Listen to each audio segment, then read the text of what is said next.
South, as well as in toward Eagle around toward I-76. I'm Rick Dixon from the WEEU Traffic Center. The Voice, 830 WEEU weather. Here is the exclusive 3-day AccuWeather forecast. We have a heat advisory in effect 10 a.m. All right, you solder melters. Today we're going to talk about nostalgia tax. I've mentioned that through several videos. Nostalgia tax. All right, you take what the radio or the car, the motorcycle, trains, coins, you take whatever they cost originally and put that value off to the side for a second. Now, you look at the value that is how much it costs now, then you subtract the original value and you get a number, a large number. And that's the nostalgia tax. Now, you're paying that to people that don't throw anything away, or they dumpster dive, or they hang on to stuff people give them. So you want an old radio, and the reason you want it is you want to go back then. You want to go back to your childhood and have the radio that you always desired. You saw in a magazine. You wish you had the money. You don't have the money. You didn't have the ability, most people, to save up to get that item, because that item, like this radio here, was $250 to $275.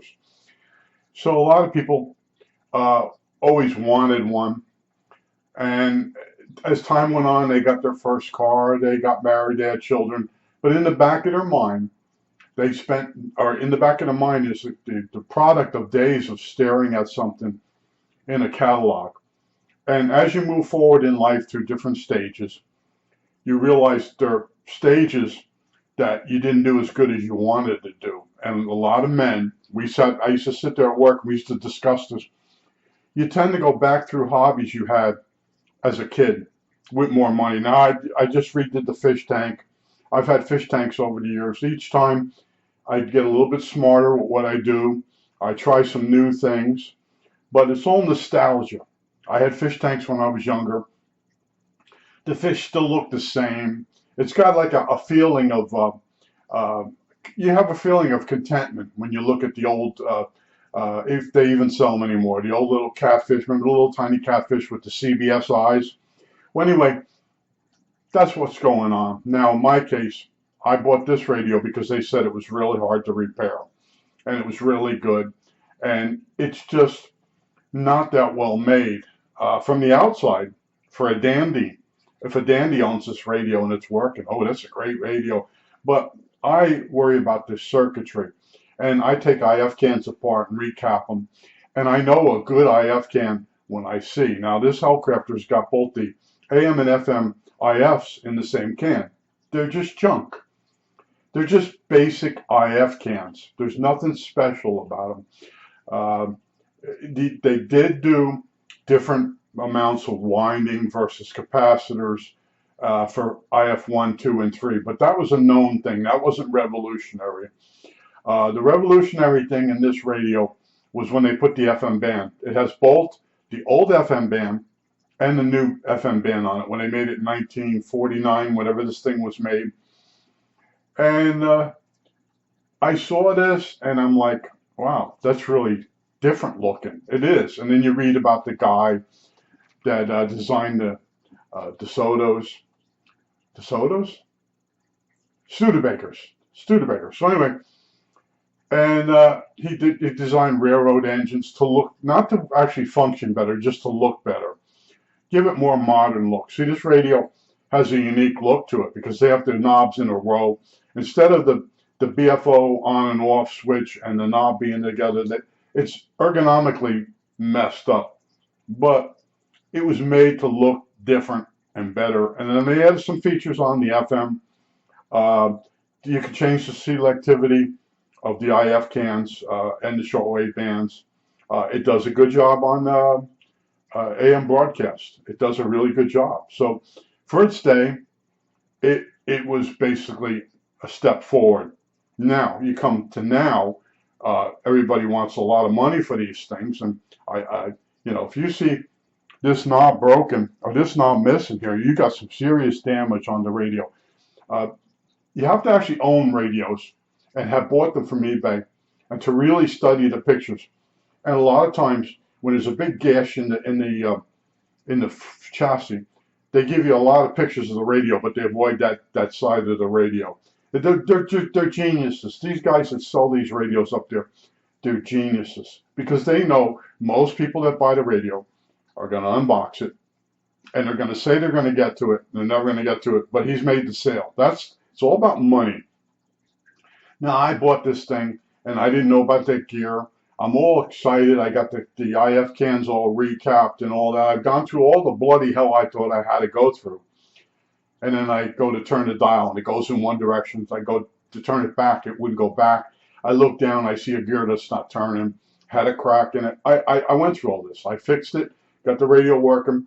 And what happened to this radio? This radio was pieced together. These are all the pieces of crap from other radios that the person pieced together.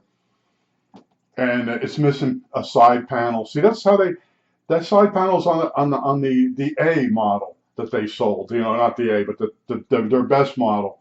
Meanwhile, this one's missing the side panel. Just try to find that side panel. And it's very sneaky. They don't take a picture of that side of the radio. See, that's how they do it. Well, anyway, so nostalgia drives me. In other words, I used to look in the magazines and I see these really good radios. And then stupid stuff would happen. Some woman where my father worked, her husband died. He was a ham operator. And she'd say to my father, I want you to come over to the house and pick out a good radio for your son. Because my dad had done her favors through me. So I didn't go with my father to the guy's house. My father went with another guy. And he come back empty-handed. And my mother right away said, wait, this woman told you to come over to the house and pick out a radio for your son because your son has done favors for her indirectly. Yeah. Well, my father said something like, the radios were too good. You know, the woman was giving me a $300 radio. And that's what was not accepted in my family. A stranger whenever gave me a gift, and my parents thought it was too expensive, I had to give it back. See what this does? See, that's one of the reasons I'm the way I am. That messes up your self-esteem. But anyway, it's all tied in to these radios. So part of the radio is I waited all day for my father to come home, and he came home empty-handed. So in other words, I'm going through the magazines, and I'm like, knowing that he was going to go over there, and I'm like, I wonder which radio he's going to bring back. And he had a particular weirdness to him with like that. And later on, it was my mother says, your father's extremely jealous of you. And a couple times I had talks with him, and he told me it was because I was like his father. And I questioned my cousin, who's probably watched this video. The guy was a real prick. And I can be a real prick. Years ago when I was working, if somebody started on me and I knew they weren't as smart as me, I went after them. And it was unmerciless, if that's a word, unmerciless. Unmerciful? Well, anyway, yeah, I understand a lot. But you want an old radio for specific reasons. Now, I have full internet now, unlimited. And it's going to eliminate so many things I don't need anymore. Just having unlimited internet, you know, if you want to check your watch or the time, you go up on the internet. You don't have to worry about having enough gigabytes. See, I had 100 gigs. I had to be very careful because I watched a lot of YouTube. I upload YouTube videos. So the amount of gigabytes I had each day to use was like 2.5, something like that. I had to be very careful. Now I have unlimited, like everybody else. I can become a death scroller and all that. But nostalgia tax, the reason you want something, and you know, the person will watch my videos and then like, oh, I wish I could fix a radio like that. And then your mind works on you, and before you know it, you've clicked on something, you get it home, you open the box, you don't know how to fix a radio, you don't know how it works. It's not going to happen. And I warn people about this. And I told you, I had to work near a guy that was going to restore a car. He never restored it. I just found out he doesn't even have that car anymore. He got another car that's sitting in the yard that he's going to restore. He's 70 years old. It's not going to happen. I understand this now. Now, you saw me do videos and mention that gear. That gear drove me freaking nuts. See, when the gear was broken, I tried finding that gear on the internet, and I couldn't do it. And I knew soldering it when there wasn't enough meat in there to make that gear solder together. But I remember when I was a kid, I used to fix a kite. If the stick broke, I'd put a splint on it, and the splint was sort of heavy, so you had to weigh it. Well, anyway, I learned that you could fix something better than when it was original. It might get a little heavier, but anyway, so I'm saying to myself, okay, if I lay some material down in there and then file over it for the gully between the two teeth on the gear, and it worked, and it's in there, and it was able, it's press fitted onto a spline, so that joint has to be super good.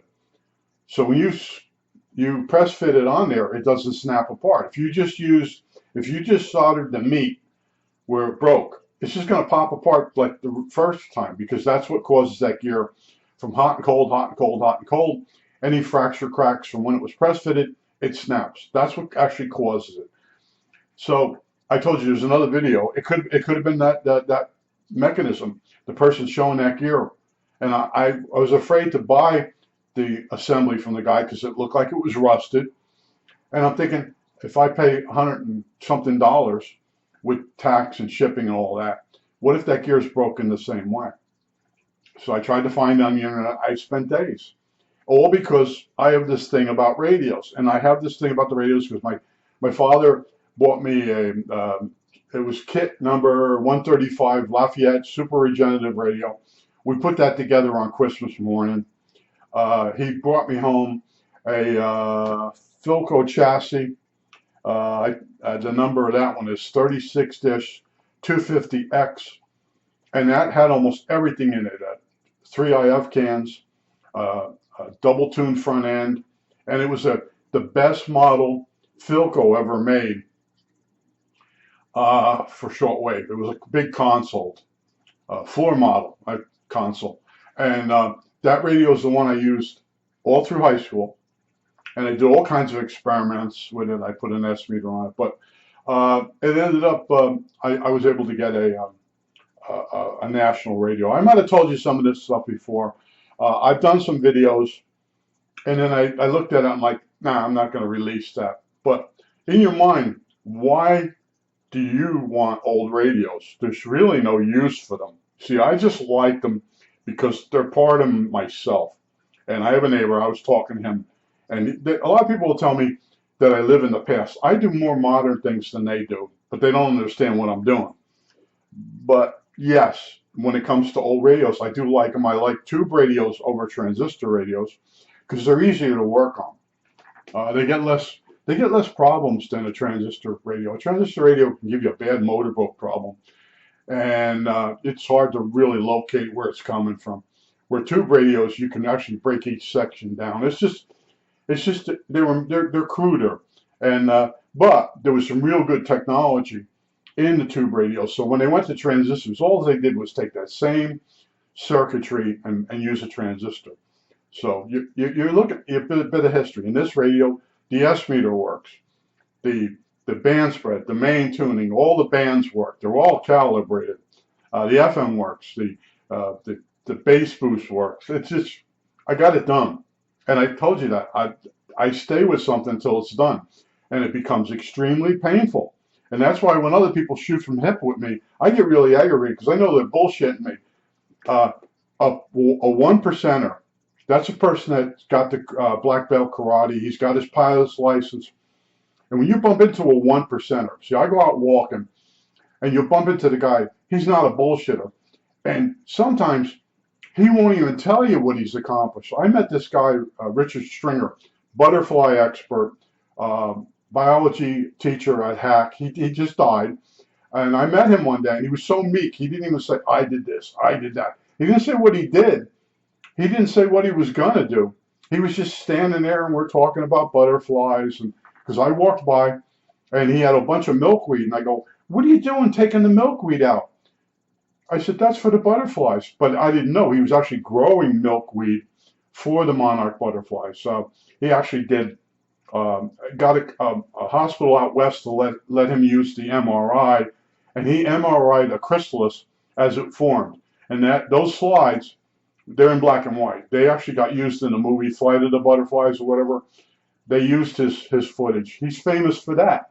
Then he went around the world helping people get fresh water as a biologist. So he had quite a life.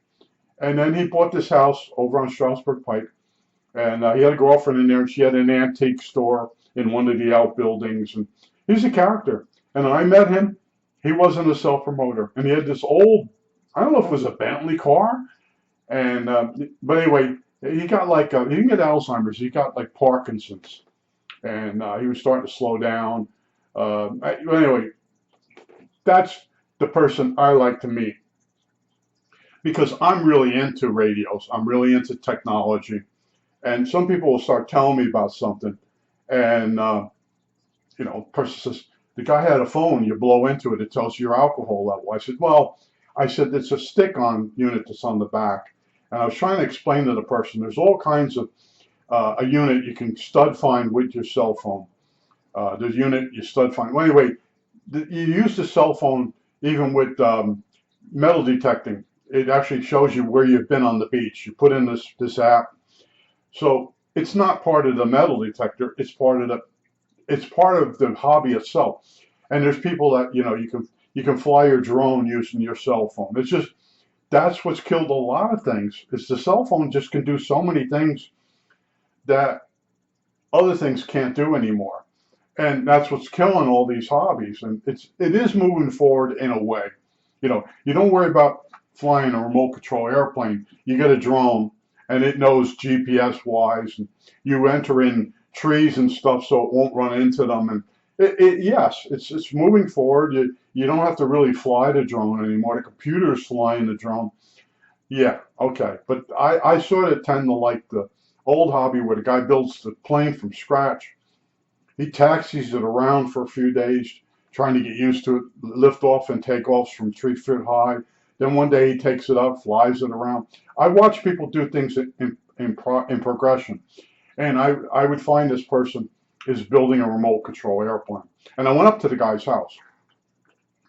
And he had guys coming and helping him out. And then they did fly the plane. That's what I've seen. Then I went and built the remote control plane from scratch, the transmitter, the receiver. And then I was in a hobby shop one day, and I was telling the guy it all worked. I got it working. And there was a guy standing there. He goes, I'll sell you a system. And it was an old Galloping Ghost system. But anyway, he just wanted to unload that. So I came back at 2 o'clock, and the guy sold me a remote control early, and it's a collectible now. But anyway, yeah, it was the next step for me. And I was having trouble getting certain parts because people were building things from scratch, but the available parts through Ace and other companies, Citizenship, I think. Well, anyway, those companies' products were no longer being stocked at the local hobby shop. Later on, it became Fatuba. Before that, it was now I'm gonna forget the name of it. Stupid man. Anyway, the orange remote control. I showed you that, my units. Anyway, yeah, everything goes in progression. Things get better, they get cheaper and everything. But you have these stages in your life where you desire something, and for some reason you don't buy it, and it's in your head, and it keeps surfacing. You're sitting there one day, and life's not going that great, and you think back and you had this old radio and you threw it out and you're sorry you threw it out, or you gave it away and you're sorry you gave it away. You weren't using it, you were never going to use it, but you gave it away or threw it away. Now that becomes a problem. I remember the day I carried that Philco chassis out to the curb. I didn't need it anymore. I had a National 125 and it had an S meter on it. It had this Electrojet built into it, and it just worked better than the Philco. It was more, the dial calibration was more accurate. So I took one of my favorite radios of all time, and me and my father had worked on that and got it working. So I carried a nostalgia box out to the curb and threw it out. And I still go look at that, those chassis on eBay, and they're in horrible shape. But I just want to tell you about nostalgia tax, and the reason you want a radio is because you wanted one back then, and life just comes along, and it the car needs a water pump, car needs a fuel pump. In the old days, now it's over $1,000 no matter what's wrong with the car. A guy had a sensor in one of the seats. He was telling me there was a sensor in one of the seats. They wanted $250 to fix it. So he crawled under the seat, he unplugged it, and replaced it for $35. And he's telling me, so I'm like, yeah, that's about right. The dealer has to pay a guy to be there. He's got to pay his health insurance and everything. And then that guy goes over to your car. He changes that sensor. And it might fix it, it might not. If it doesn't, then they have to have already set the price at a certain amount to cover the fact that maybe one of the wires to the sensor got broke, or something got jammed under the seat and something got broke. And this guy's just talking about, well, I just changed the sensor. Yeah, that was, like changing a fuse that just happened to go bad. It wasn't because something else was bad. But that's where we're going. And I told you once before, it was my last radio. And this thing, I said, this is my last radio. And when I saw that broken gear, I'm like, and I spent, I'm not kidding me. I walked around long walks, and that gear in my head, I'm like, well, I'll go back and go on the internet. I had limited access to the internet. I'll go looking for the gear.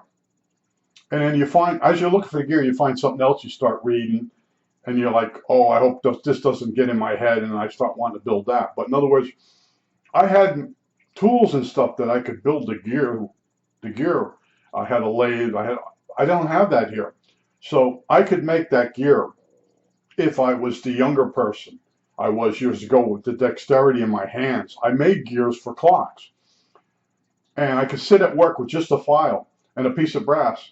And I would get the gear close, and then I would put it in a vise, get it even closer. I'd get the calipers out and it would just drop. But these were gears that were off the main winding, let's say the mainspring in the watch. I'm forgetting stuff. I'm old. I'm going senile. But in other words, I knew holding that gear, and I found a blank. I found a 1/4-20 nut brass, and I was laying it out. I put the bluing on it, and I started to make the first cut in it. I'm like, I can't hold it. I don't have that vise anymore. I can't. I don't have this tool. I don't have that tool. I got the little files, and I realized that this is really stupid. I have an entire radio that can't be finished because of a $1.50 gear. And it dwells on you. You're out walking, no matter how much money you have, how much knowledge you have, you can't get that gear. Now I went back to the house and I started emailing people. I emailed Fair Radio Sales and a few other guys. No, we don't have anything like that. No, he died. He's dead. So all these gurus of Hellcrafters radios that when they died, all that shit went in the dumpster. They're all gone. So I'm thinking, any chance you contact a guy, I'll sell you a whole assembly. A lot of times they'll just send it to you for free because they want to get it the hell out of their house. That didn't happen. And then at some point I figured out I'll put a splint on it, and that all worked, and I got this thing done. And man, it is a relief. It really is, because I was torturing myself. I'm laying in bed every night. Well, you could have someone make the gear, and then you start checking the prices. You give the guy the dimensions of the gear and what the material is. And anywhere if you buy 100 of them, they're $75 each. You buy one, it's $250. Yeah, you keep going in these circles, and I have all this knowledge, and I can't solve a problem of a $1.50 gear that's broke. It probably wasn't even $1.50 back in the day. The shipping was probably shipping and handling would be more than the gear. But we got it, and this is my last radio, and I have to put the top cover. There's a top cover that goes over the tunable cap. So I want to retighten some of the bolts, and I'm gonna let it sit on the bench for a few days and run it.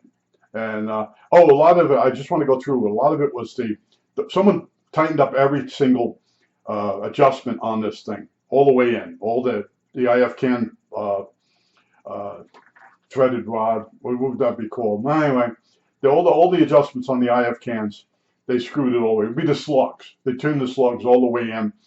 And then when I was troubleshooting, I'm on the wrong null. because the slug's too far in, it went past the null, and I start reading up on it, and I said, you know what, let me bring the slug all the way up and then go down, and then that was it. It was just a little bit, it was just a little further than all the way up, and I'm like, son of a bitch. And then the FM band was off, and it turned out to be on the top. It looks like a plastic tuning resistor, and it turned out to be the capacitor for the FM band is on the top of the chassis. It's not down on this thing. And you're going through the schematics, and I have 3 sets of schematics. I have the Ryder, Sam's, and then the which be the original Hellcrafters. And only one of them showed where that damn capacitor was. You know, you see it on the schematic, but then you got to physically find it. And I found it. I got the FM band in. It's something, you know. And the sound of this thing is incredibly good. It's just like the Philco chassis I had. Incredible AM broadcast bass, and because it was the speaker was 12 inches across or more. It was an electromagnetic speaker. It didn't even have a magnet in it, and it was a great radio. And then of course, you know, I got real snooty. I got the NC 125. Took my favorite radio of all time and put it out on the curb. I think that's it.